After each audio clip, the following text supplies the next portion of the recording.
So hey there, how you doing? So thank you very much for checking out my videos. I do greatly appreciate it. So we are down at the local Zayres market, and we are just outside the LCBO as a reference point down in Listowel, Ontario. So again, I rent cars. It's a peer-to-peer program on Turo.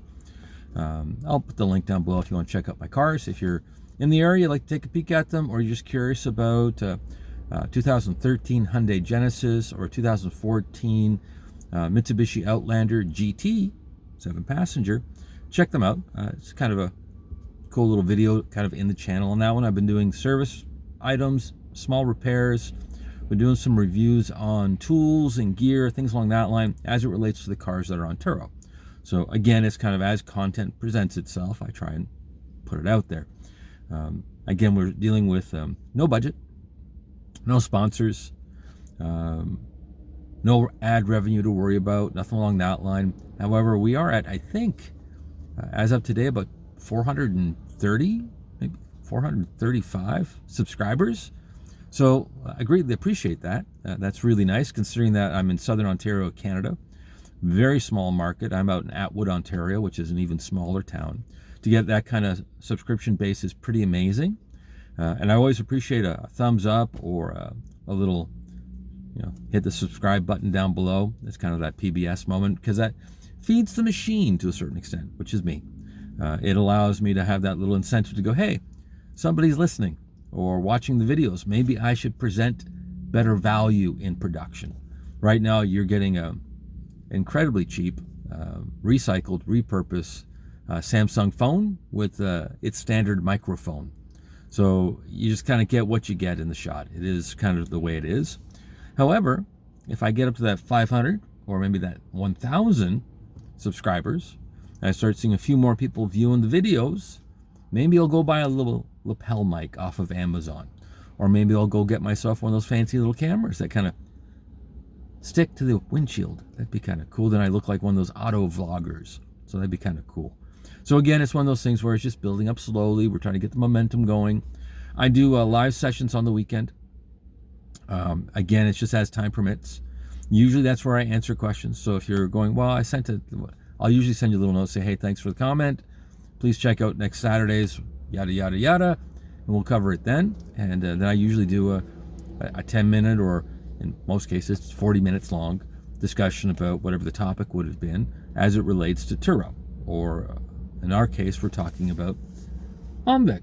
So we're talking today, and this is what I've been doing kind of at my lunch breaks. I've been coming down to the car, grabbing a snack or something from the local area and grabbing a chapter, and then just kind of reading through it and then kind of just giving my little 2 cents or how I've experienced it in the past, because I have had the OMVIC license in the past. I've had the dealer portion I've completed. I've done leasing, so that's been completed as well. And I worked as a salesperson for many years for Hyundai, Acura. I also worked for Mercedes for a little bit. So it's a long list of manufacturers that I've kind of been attached to at some point. I find cars fascinating. So it's one of those things where I just enjoyed the industry. I'm still in the automotive end of it, but I'm in the manufacturing end now. So I'm kind of way, way, way in the back. I'm not even in the warehouse. I'm like past the warehouse. So it's one of those things where still in it, but Turo lets me kind of get out there and play around a little bit. So I don't know if that kind of answers the question as to why I'm doing Turo. That would be why. I get to play with cars. And I get to offset the cost of doing videos and so forth, and with rentals. So that's why I'm doing it. Is it profitable? Who knows? Maybe the next year we'll find out, because we got 2 cars running. I'm in a really small market, so I'm not really a good benchmark to go by. However, if you're one of those guys out there going, well, I'm in a small town too, and you want to be the only fish in a market with no rental agency, maybe you'd be better off. I'm in that weird area where we have a couple rental agencies. I tend to get a little overflow, and I get overflow based on usually financials. So that's usually what happens. But let's get into the chapter today, because that's kind of why we're here. So we are in the student manual, and this may or may not still be available. This is out of my library. So I think they do digital now, I think. So that's probably where they're at. Let's do Chapter 9 because it looks like it's a pretty straightforward one. So Chapter 9 is extended warranties and service plans. So this would be a good one to get to know. Number one, if you're going onto the sales floor, to get kind of a preamble to what would be available to you to offer on products that you might be offering. Now, normally, if you're in a larger franchise store, this would be a different hat. You'd be in the finance office. So that's one of those things where if you're at a GM dealership or a Ford dealership or any big franchise, different department. But it's a good idea to learn it because it's usually a pretty good step up the ladder to move into a finance office. There's a couple reasons why. I'll do a video as far as if you were out shopping for jobs, what job would be the best at the dealership. I'm going to tell you, in the finance office, it ranks probably in the top 3. And I'm even including like dealer ownership. So it's one of those things where it's lucrative, but it's not just that. The timing is done up properly. It's a nice smooth transition with salespeople traditionally. And usually it's a controlled environment. So usually you kind of go, oh, well, it's pretty straightforward. And the hours are pretty regular. But we'll talk about that later. So what are we going to learn? Extended warranties must be backed by a guaranteed financial, to ensure that, so typically, so you can't just put a little tag in the car that says, good news, we're covering that for 6 months. That doesn't work, even on a small dealership. You have to have a slush fund set aside. OMVIC has set amounts depending on the level of coverage you're planning to offer. So in other words, what they're trying to tell you is that in the event that the company went insolvent or the warranty company, which is kind of the normal thing in the industry, has flown the coop, well, OMVIC would have money in and I think escrow in a small account somewhere where if they had to dip into it, they could, and it's the company's money, not OMVIC's money. So it kind of tells you, it kind of goes a little one-sided on that end of it. So just be aware of that. So if the dealer wishes to offer their own unsecured extended warranty, they must provide to the compensation fund a letter of credit in the amount of $100,000, $250,000, $500,000, or $1 million. So again, that's to prove that you're financially backed to be able to say, hey, I can offer this. Now, I do believe they're in a tiered system depending on the level of warranties that you're covering. And also, I think it's subjective to location as well. I think there's a caveat in there. There's a whole host of stuff. We'll get into that.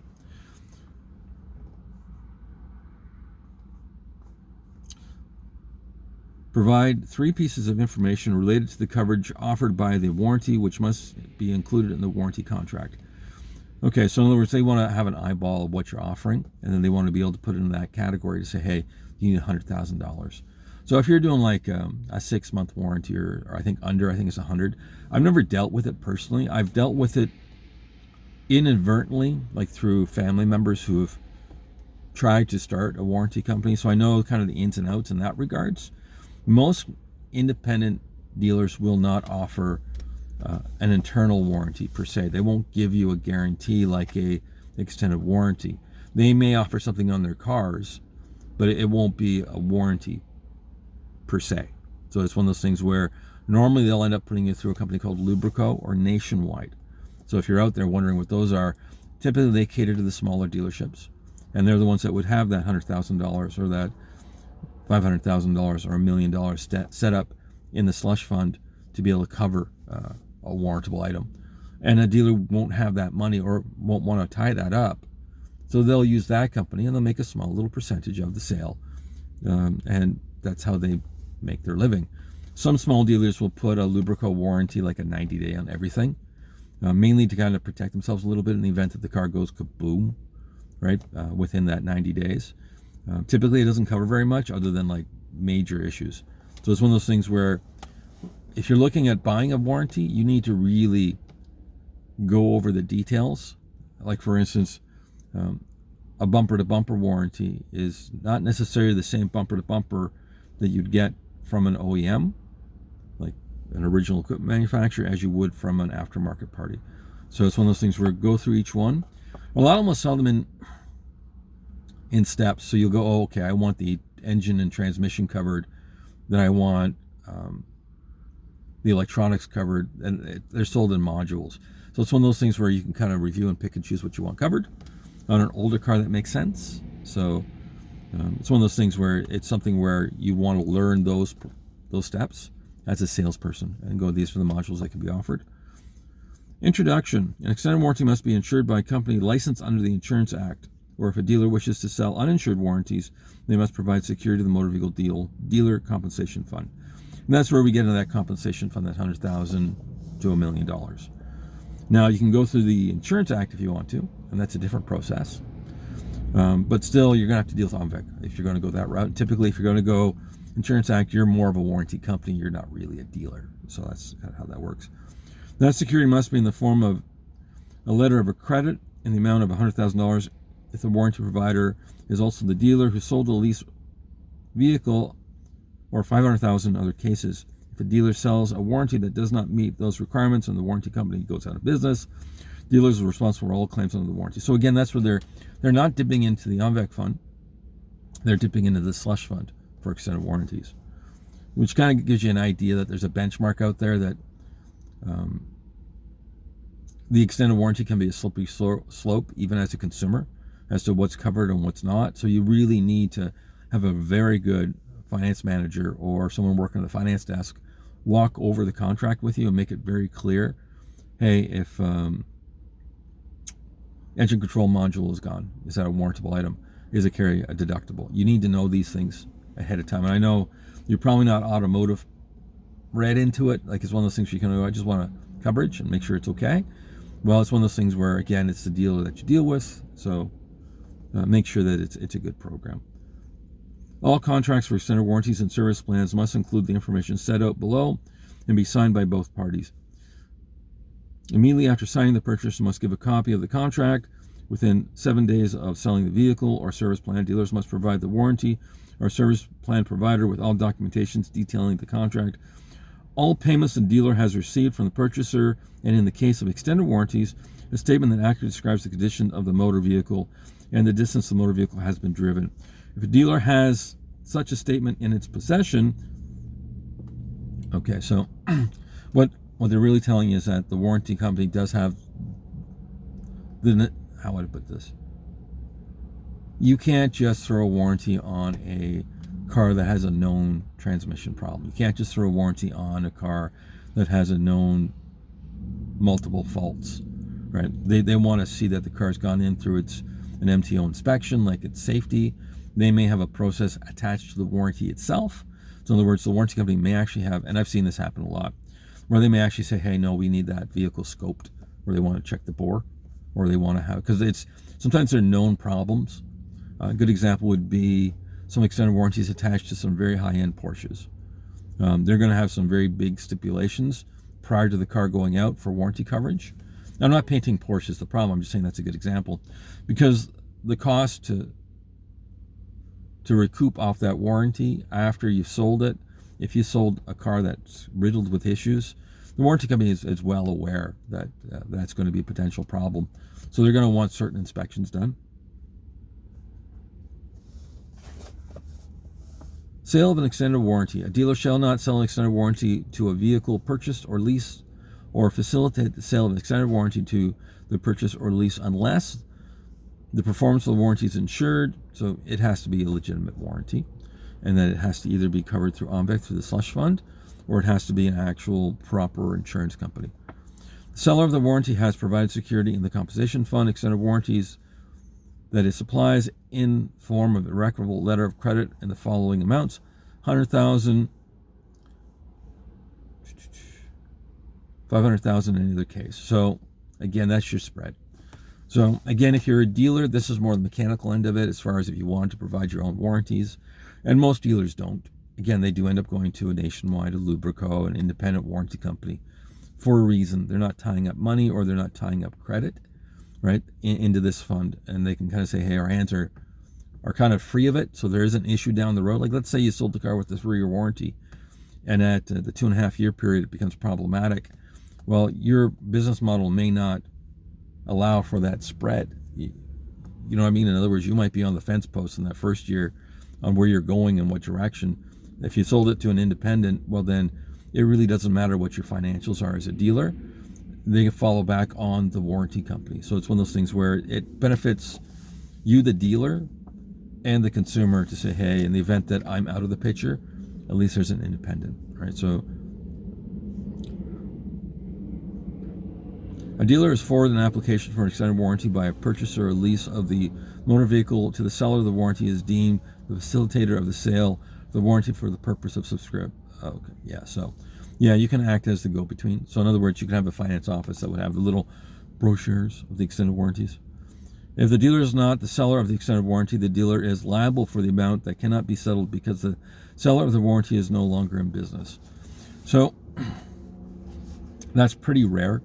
It's pretty rare because, again, if you're in a licensed insured warranty company, they would have a slush fund attached. So unless their slush fund got, they were a massive company that went under, odds are the little dealer that sold the warranty is not going to get on the hook for it. But in the event that as a consumer, you said, hey guys, this company went, well, it's gone. You sold it to me 6 months ago. Technically, the dealer is going to take care of that, at least through OMVIC's arm. So it's one of those things where at least you kind of got belt and suspenders in that situation. So traditionally, you don't see that a lot because the requirements to get into becoming an insured is fairly complicated, and most of it is secured. So it's one of those things where, does it happen? Yes, it can. Does it? Not so often.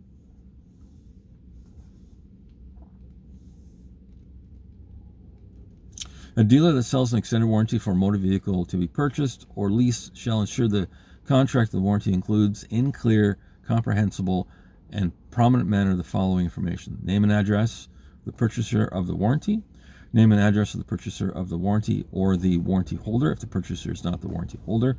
So in other words, if you sold a warranty to a company, it's got to have the company name on it. That unfolds a lot of things with a warranty company. So if you're a dealer selling warranties, you have to make sure that you have a commercial end, so you can actually sell a warranty on a commercial vehicle, because a lot of them will consider that. A good example would be if I did have this happen. So I had someone who's running a Molly-Maid franchise, and they buy these little runabout cars for their staff. So I think it was Nationwide that wouldn't cover it. Lubrico, I think, ended up covering it, but because it's a business kind of dual purpose, because it does get used as a personal car. One company said no, other company said yes.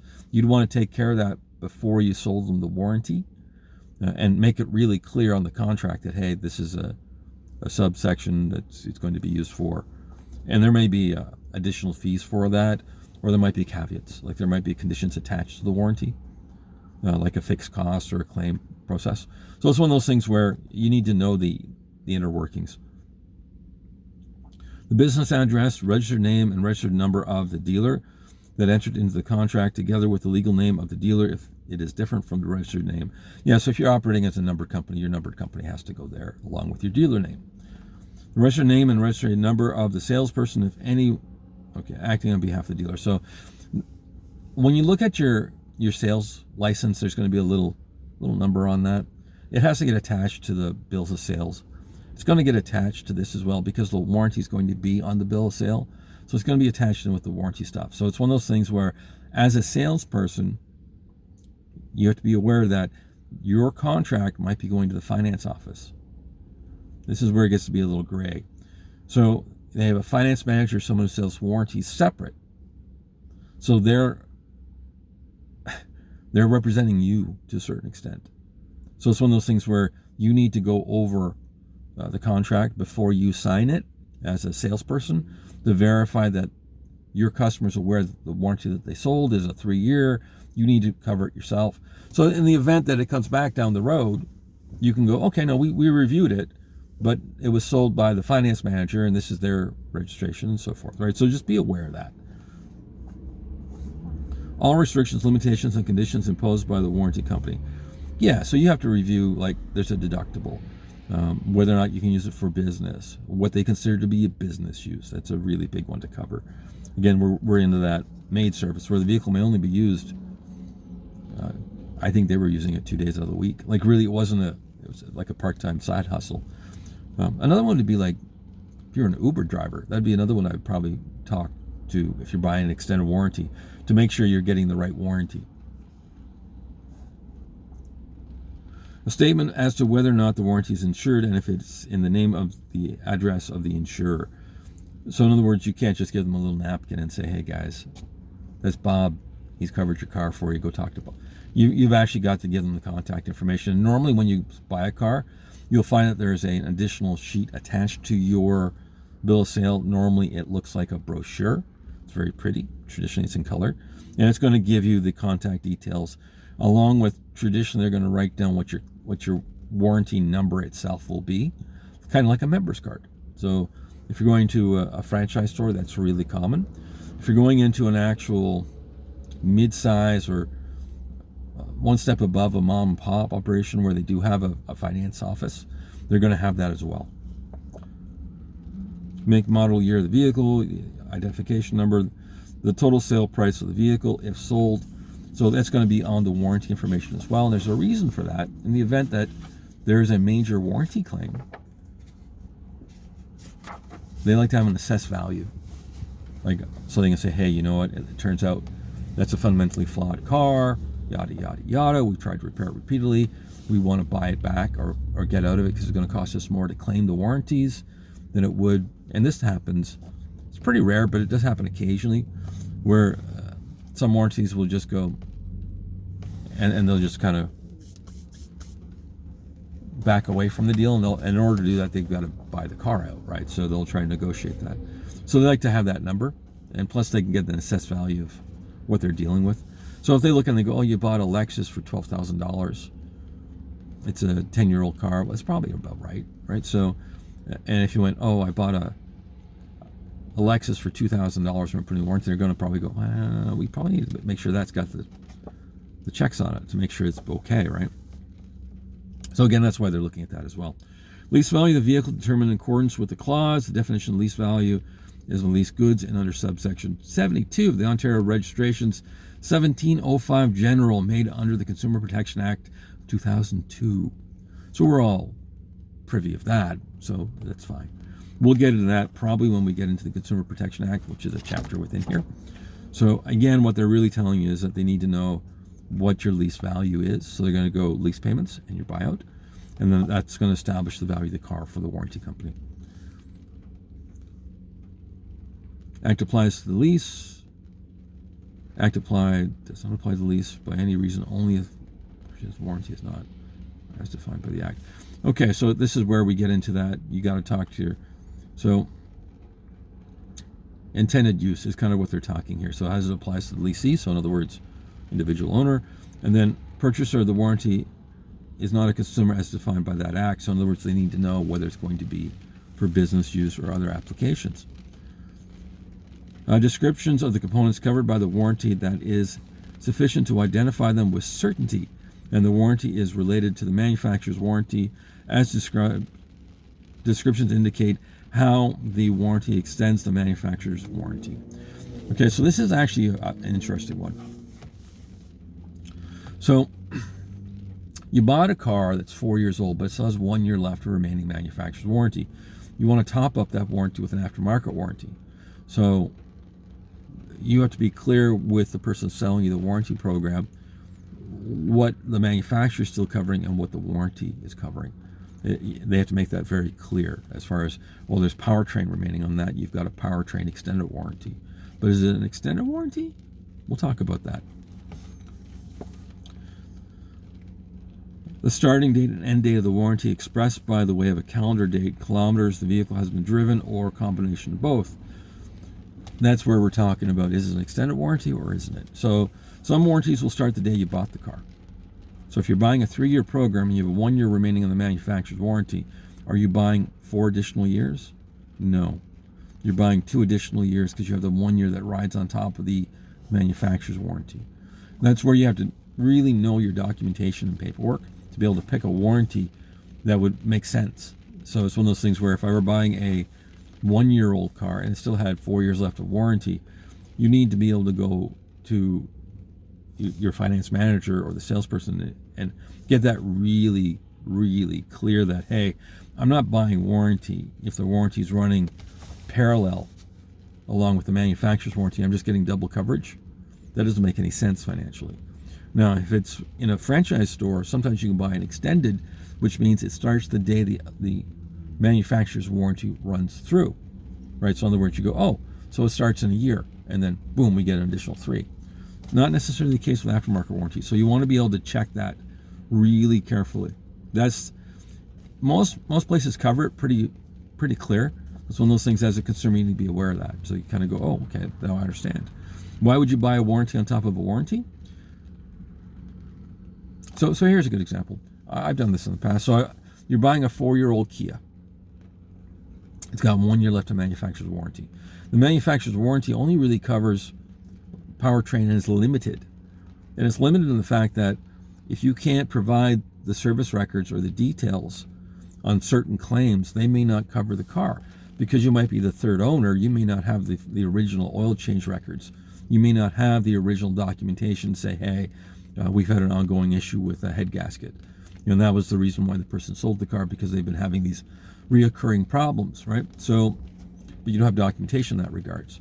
By having an aftermarket warranty attached, you can kind of go, if the manufacturer's warranty doesn't cover it, I can fall into my purchased warranty, and it covers maybe the door handle, or it covers the audio package as additional components that I bought into the warranty. I may have put a bumper to bumper onto it, which a lot of folks will do, because they'll go, I'm into a 7-year contract on finance. I don't want to get into a nightmarish car and have a payment on a used car and have massive repair bills. So they'll incorporate a very good quality warranty into their payment structure to say, hey, knock on wood, all things being equal, I may not have to use it, but if I do, boom, there it is. So that's why you do warranty on top of warranty, but you need to talk to a really good qualified finance manager and get that clear as far as that's concerned. And if you're unsure about it and you're in a franchise store, even if you don't quite get the answer that you thought was appropriate, go talk to anybody at the service desk. Go find yourself a really good service writer, or go talk to the service manager and say, hey guys, the claims process on this particular program, what would I do? What am I looking at? And 9 times out of 10, they're not going to throw anybody under the bus. Like, it's not an issue from that standpoint. It's one of those things where the service manager might tell you, hey, you know what, that's a really good idea. Like, and you'd be covered under it regardless. So it's one of those things where, and sometimes the cost of the extended warranty, because it's kind of a mystery from that standpoint, because they're kind of select their programs anyways. But sometimes it's not crazy. Like, you look at the price and go, geez, it's like hundreds of dollars, not thousands of dollars to do that. So be aware of it.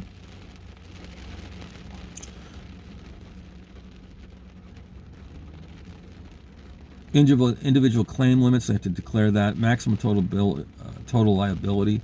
Traditionally, it's capped at the value of the car. Some of them will do $5,000 or $2,500 on the cheaper ones, but typically you need to know what the cap will be. So if you had a complete failure on the car and it was bazillions of dollars to fix it, well, the warranty company may not step up for that. We talked about that. Amount of deductible you've got. Sale price of the warranty, including the itemized items of all fees or costs that must be paid at the time of the purchase or afterwards. So within your sales contract, there's going to be a subsection. The subsection is going to be where the warranty expenses are. So it'll be like, you'll see an addition to, and there'll be a subtotal. So if it's not there, most bills of sales have them. But it's, again, franchise dealer or a good, solid independent would already have these contracts pre-made. They're kind of formulaic, so they would have them. Obligation of the warranty holder under both warranties and the manufacturer warranty. So again, that's where we're talking about that overlap. So you need to get a really nice item written on that bill of sale saying, hey, the in-service date was this, manufacturer's warranty runs till this, we are running parallel with this warranty, or we are running on the date that the warranty ends. So you need that clear on the bill of sale. Whether or not the warranty is transferable to other owners or leases of the vehicles, and the amount of any fees that for that transfer. Okay, so some independent companies will not allow a transfer. Some will, and they'll say you have to pay a $250 item. That's kind of normal. That's for administrative and paperwork, and it's an opportunity to get a little bit of cash, as far as that's concerned. So it is a get on a certain end of it. Manufacturer's warranty, typically they're transferable. They follow the car, so usually that's not the issue. Normally it's going to be an aftermarket or the option to buy an extended warranty through the manufacturer with like hoops to go through. So just be aware of that. In each contract for extended warranties, the dealer shall ensure the contract is signed by the parties. That means everyone involved. So it's you, the buyer. It's going to be you, the salesperson, you, the finance manager, typically the owner of the dealership as well, or the representative as management. Registered salesperson is acting on behalf of the dealer. Salesperson signs next to the indication of the contract, the information described in paragraph 4, subsection 4. So that's that little itemized item at the bottom of the bill of sale that says, hey, these are the additional items that we bought. Traditionally, you'll also find other things in that little area, not just warranty. So you'll find things like perhaps they sold them rubber floor mats, or they put on fancy rims, or they added rust proofing or fabric guard. That goes in that little contract area too. So it can be a fairly substantial item, just so you're aware of it. And we'll talk about that when we talk about positions in the dealership and why that's unique. Okay, if the purchaser receives a copy of the contract immediately after signing it, yeah, so it's usually pretty old school. So the contract's simply there in 4 pieces, and then there's a white contract at the back, which is usually the OMVIC stuff. So they would give you the original, they would sign off, you'd sign off pink, yellow, and I think there's a blue, and then there's a white copy traditionally at most professional or franchise stores. The white copy usually is their way of saying, hey, we acknowledge the fact that we're an OMVIC registered dealer. You've acknowledged the fact that we're an OMVIC registered dealer. This is the process you go through, and usually it gives you the number and contact information with OMVIC, so you're aware of it.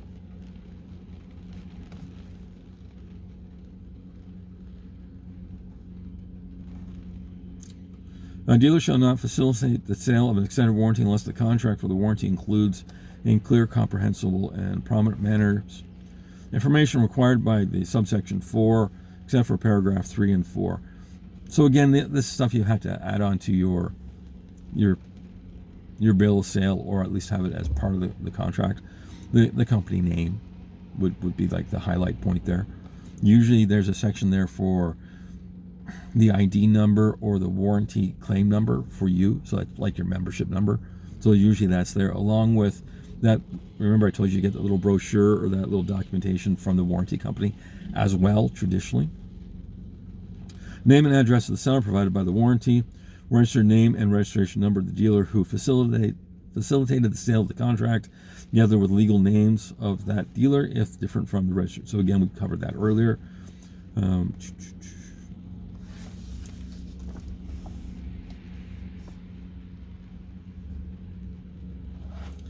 Okay, number 7, if the dealer facilitates the sale of an extended warranty through the dealer to purchase a lease or motor vehicle, the dealer shall best efforts to ensure the contract warranty meets the requirements set in the clause 5, A and C. So in other words, you have to make sure that the modules that you sold are applicable to the car that you sold.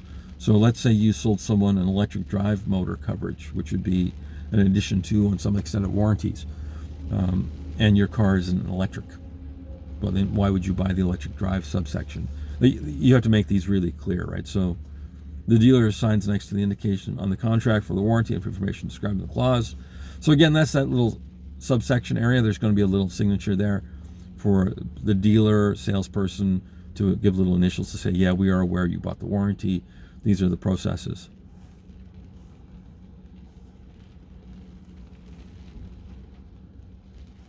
Okay, within 7 days of the parties entering into the contract for the warranty, provided the seller the warranty within, all documentation detailing the contract the dealer has in its possessions, all payments the dealer has received from the purchaser, the statement. Okay, so there's a processing period, and OMVIC is allowing for 7 days. So essentially a week for the dealer to forward all the information on the contract, and usually a copy of the contract goes to the warranty company along with payment. So in other words, they can't hold out 90 days to make a payment to a warranty company, and then that contract becomes null because it was never paid for, right? So in order to, I guess, eliminate or mitigate some confusion in that regards for dealers, they don't let you float a 90-day rotational pay plan to a warranty company. They want you to have it all forward and taken care of within that 1 week, which makes sense because it's fresh in mind, it's done, right? Sale of a service plan. Okay, so this is a little different. So we don't see a lot of these in the secondary market, but we do see them on new car showrooms, and franchise stores sell a lot of it. Would be like the Lincoln program, the Cadillac program. Mercedes offers one. So it's where you've incorporated the cost of maintenance into the actual selling of the car, or you've added as an additional item. So in other words, it's very similar to a warranty coverage, but now they're saying, hey, look, oil change, regular maintenance components, tires, brakes could be covered potentially under this service plan. Let's get into that. So we're at 36 minutes. So again, we're going to go probably to 45. I apologize. It's just how long it takes. The dealer sells a service plan to a purchaser, lessee, or motor vehicle shall ensure the contract for the paid indications in a clear, comprehensible, and prominent manner that follows the information. Name and address of the purchaser, name and address of the beneficiary of the service plan, if the purchaser is not the beneficiary. So in other words, if you sold it to a fleet company or a fleet management company to service and maintain this particular vehicle, and that's where you get into commercial programs. That's going to be more of like a commercial dealer would have this, in which case it would be like attached to a lease program. So a lot of commercial companies will have a lease with a residual buyout at the end that will incorporate APM, I think, is a good company, a good example of where they take care of the service of the vehicle, which means that they're going to go through an umbrella of dealerships. There's going to be an outline of where you can take it as well. Also towing and a whole host of stuff that they'll cover as well. Business address, registered name, registration number, the dealer that end. Okay, so again, we're doing the dealer name, registration, salesperson, the whole bit, right?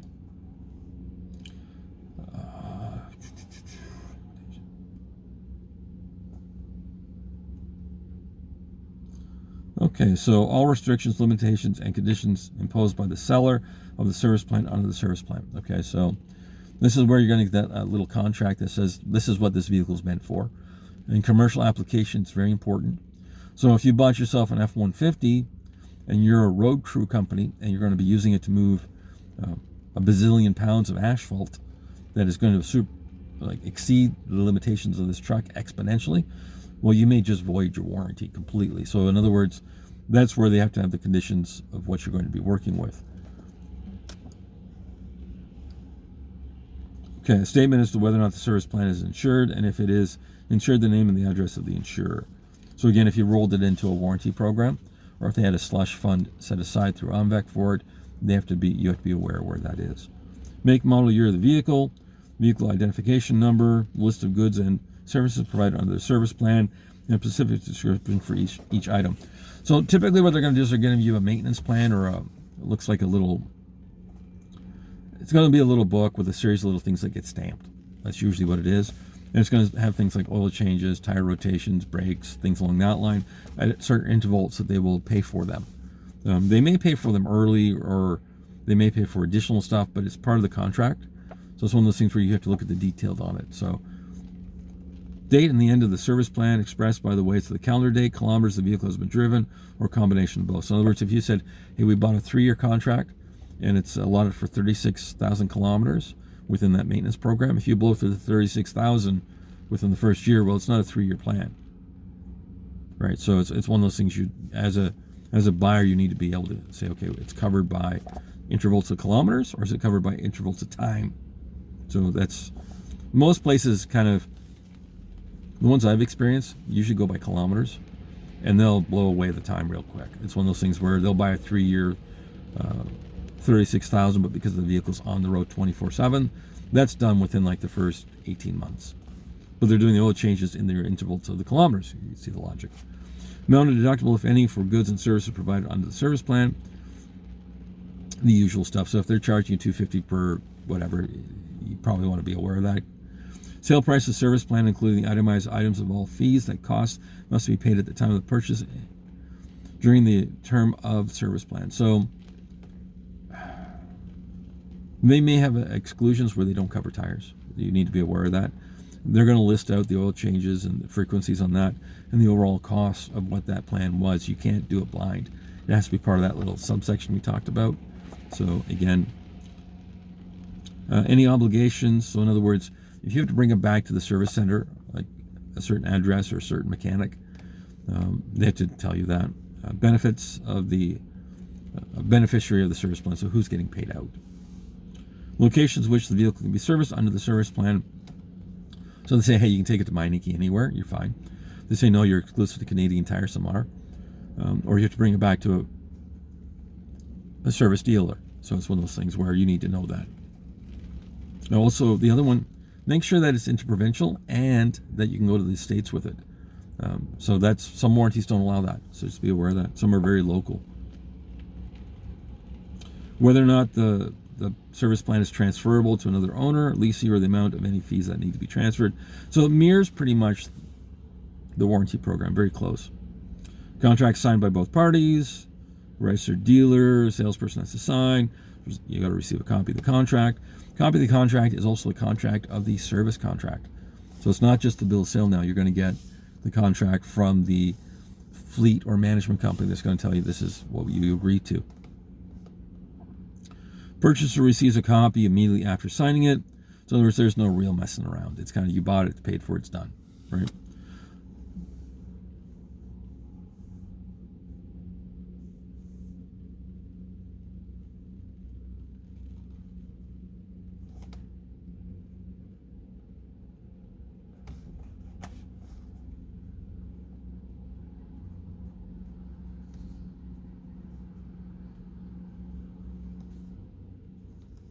Okay, and again, they're giving them a 7-day program, 7 days to get the documentation to the actual company. Most companies want that documentation like day of, just so you're aware of it. Like if you're selling this stuff, they're not as flexible as a warranty company, so they usually are pretty. Come on, and that's the nature of their business. Like that's just how they are. It's not good or bad or indifferent. That's just the way they run.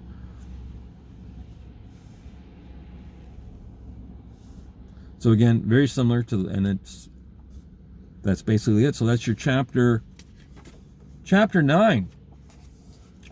In under 45 minutes, we kind of mirror a lot of stuff on the service plan. So it pretty much, all the contract details are the same. Payment, usually every fleet company that I've ever dealt with when I've sold a fleet package usually wants that stuff ASAP. They want to get in their system right away. Usually because their desk operators are quite a bit different as far as mentality as a warranty company. They're usually really fast to resolve things. They want to get the billing out. Same way as if they were dealing with a garage.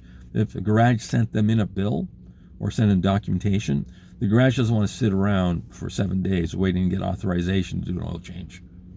So that's just the nature of their company. It's like boom, boom, boom, boom, boom, done.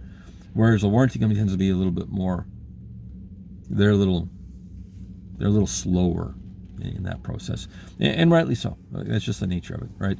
Not that I'm saying that as a consumer you're going to have an issue, but typically if a technician has diagnosed a problem, they've already opened a work order. They've already know that the process of the payment's already kind of underway. Where you're doing an oil change under a service contract, the garage wants to know it's getting paid ahead of time. So usually before they even start the work on the car, they've already got the claims number and they've already got the payment in process, right? So it's just a different mentality with companies. That's our chapter 9. I hope you enjoyed that. Again, if you're watching these because you're really looking for something to put you to sleep, this is it. But the reason why I'm doing this is if you're out there and you're in a dealer franchise and you're the guy washing cars, or you're the guy on the warranty desk, or you're someone that's kind of outside the sales department a little bit, but you're looking and going, geez, I'd really like to get an idea what the window in that is. Like, what do I need to do to do that job? And you might look at it and kind of go, I don't want to spend the money just yet to buy the book and register. This is just a window to give you an opportunity to look into it. Do I guarantee the information is accurate and correct? No, I don't. So do your own research. As far as that's concerned, I'm just going by what's in the book and kind of my little free thinking thoughts as we're doing it. So I hope you enjoy it. Again, if you find it useful or helpful, please thumbs up, subscribe, or you might go, oh my God, what is he going on about? Yeah. I get that too. And if there's something in this chapter that you go, can you clarify or can you review? We'll do that in the live sections. So in other words, I'll do that on a Saturday. You said, hey, explain to me what a lease is. Like maybe I'm talking from a guy at ground zero that doesn't know anything. Or maybe you want to go, what is a contract? Well, maybe we need to talk about it in the live section. I'm assuming there's some level of knowledge, and maybe I'm incorrect on that one. Or if there's a language barrier and you've got the little auto feature down below to put it in Mandarin, and you're going, huh? Maybe you need clarification from that standpoint. Go right ahead. I have no problem. So again, have a pleasant and enjoyable day.